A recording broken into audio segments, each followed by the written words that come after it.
causing a stink. Our state watchdogs turning a blind eye to violations by a controversial company near the heart of Midtown. The Detroit incinerator is known to emit horrible smells and pollutants that neighbors say make them feel sick and put their health at risk. Tonight, 7 investigator Ross Jones asked state watchdogs why they're giving leeway to a company that residents want shut down.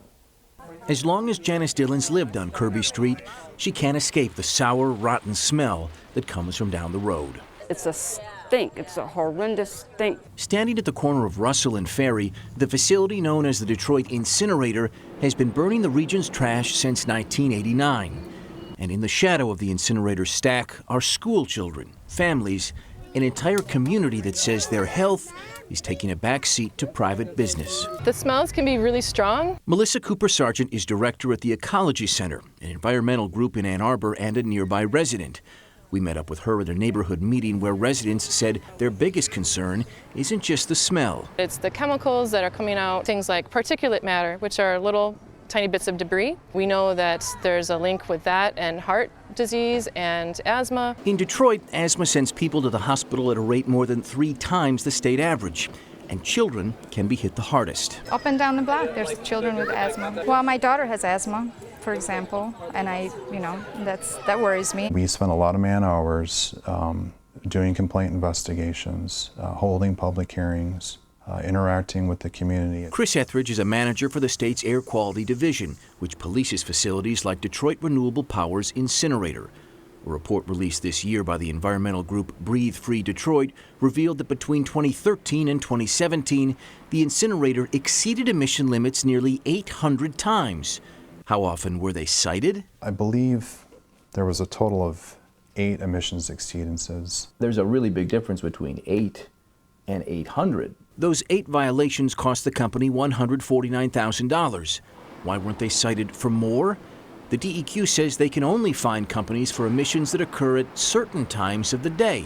For example, those that happen when the incinerator is starting up or shutting down are off the table.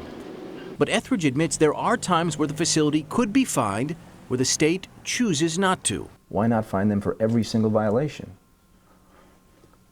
Well, I guess, that again comes back to the guidance and procedures that we follow and that we use. But you enforce the procedures. They're your procedures. Right. And I would say that we've been doing that. It continues to emit odors. It continues to exceed pollution standards.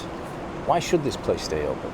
Because it's an economic asset to the city of Detroit. Detroit Renewable Power COO Michael Marr says residents should view the facility as a benefit, employing 130 men and women and producing enough energy through steam to power 60,000 houses. We're trying to be a better neighbor. Residents will believe it when they see it, or in this case, smell it.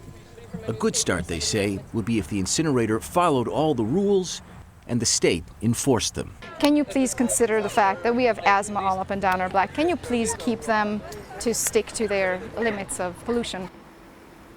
On Friday, the same day we spoke with the DEQ, the state announced it was fining the incinerator $55,000 for odor violations, something residents say is long overdue. But fines over emission violations, the ones that can harm our health, have been much smaller, only $3,000 since last year.